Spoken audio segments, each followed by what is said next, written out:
तो आज का ये सेगमेंट होने वाला है एक जजमेंट पे बेस, और जजमेंट है मध्य प्रदेश हाई कोर्ट का, और ये भी एक मैट्रिमोनियल जजमेंट है जिसमें कि क्रूरता का आधार बताया गया है और भी बहुत सारी चीज़ें हैं। तो आप इस वीडियो को देखते रहिए। सो हेलो एवरीवन, आप सभी लोगों का स्वागत है डिस्क्रिप्टिव ज्ञान चैनल पे। मैं हूँ ज्ञान, और अगर आपको इस जजमेंट की पीडीएफ चाहिए तो आप मेरे टेलीग्राम चैनल डिस्क्रिप्टिव ज्ञान को ज्वाइन कर लीजिए। वहाँ इस जजमेंट की पीडीएफ कॉपी आपको मिल जाएगी। और अगर आप इस चैनल में पहली बार आ रहे हैं तो इसे सब्सक्राइब करना मत भूलिएगा।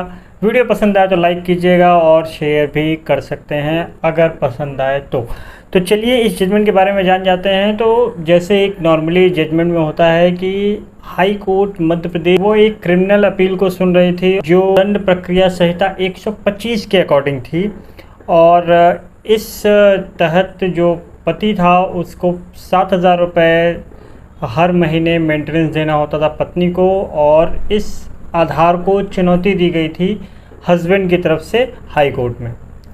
तो यहाँ पे पत्नी की तरफ से जो सीआरपीसी धारा 125 के लिए आवेदन किया गया था उसमें जो उसने ग्राउंड दिए थे वहाँ ये दिए थे कि पति पक्ष की तरफ से दहेज की डिमांड होती थी, उसके साथ मारपीट होती थी, और जब उसने सेक्शन 125 के तहत आवेदन दाखिल किया तो उसके 7 महीने पहले से वो अपने पैतृक घर में रह रही थी क्योंकि उसके हस्बैंड उसे अपने घर नहीं ले जा रहे थे।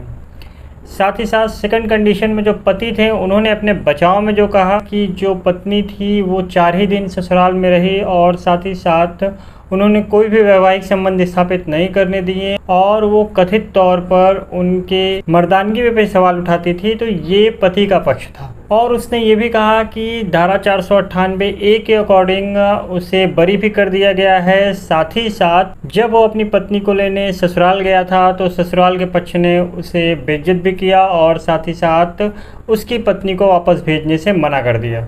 तो यहाँ पे जो फैमिली कोर्ट थी उन्होंने कहा था कि यहाँ पे पत्नी जो अलग रह रही है ये नहीं कहा जा सकता कि वो बिना किसी कारण के अलग रह रही है। उसके पास एक पर्याप्त कारण है, ठोस ग्राउंड है, उस आधार पे वो अलग रह रही है, और वो खुद का खर्चा भी उठाने में सक्षम नहीं है। तो इस आधार पर उसे खर्चा दिया जाना चाहिए। और उक्त आदेश को जो 7,000 रुपये उसे मेंटेनेंस हर महीने पत्नी को देना था, उसमें उन्होंने तर्क दिया कि वह एक छात्र और पार्ट टाइम समय में ही वह जॉब करता है तो वो इतना पैसा देने में सक्षम नहीं है। तो मामले को सुनते हुए हाईकोर्ट ने कहा कि जितने भी गंभीर आरोप पति के ऊपर लगाए थे वो निराधार निकले। तो इसका मतलब ये नहीं कहा जा सकता कि पत्नी बिना कारण के पति से अलग रह रही है, और इसका एक पर्याप्त उचित कारण है कि वो पति से अलग रह रही है।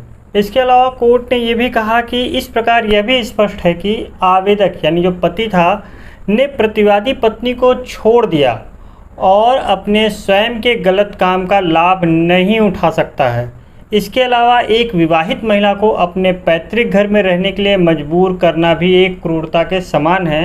तदनुसार कोर्ट का मानना है कि यह नहीं कहा जा सकता कि प्रतिवादी बिना किसी उचित कारण के अलग रह रही है। तो इसका मतलब यही है कि कोर्ट ने यहाँ पे इसे कंसीडर किया है कि पत्नी को अगर कोई जबरन उसे पैतृक घर, जैसे लोग कहते हैं कि अपने मायके में रहने के लिए मजबूर करता है, तो वो भी क्रूरता के समान होगा, उसे मेंटेनेंस दिया जाएगा। तो फैमिली कोर्ट द्वारा पारित आदेश की पुष्टि करते हुए हाई कोर्ट ने आदेश दिया कि यह निर्देश दिया जाता है कि अंतरिम भरण पोषण के रूप में आवेदन द्वारा भुगतान की गई राशि को भरण पोषण की राशि के बकाया में समायोजित करके दिया जाएगा।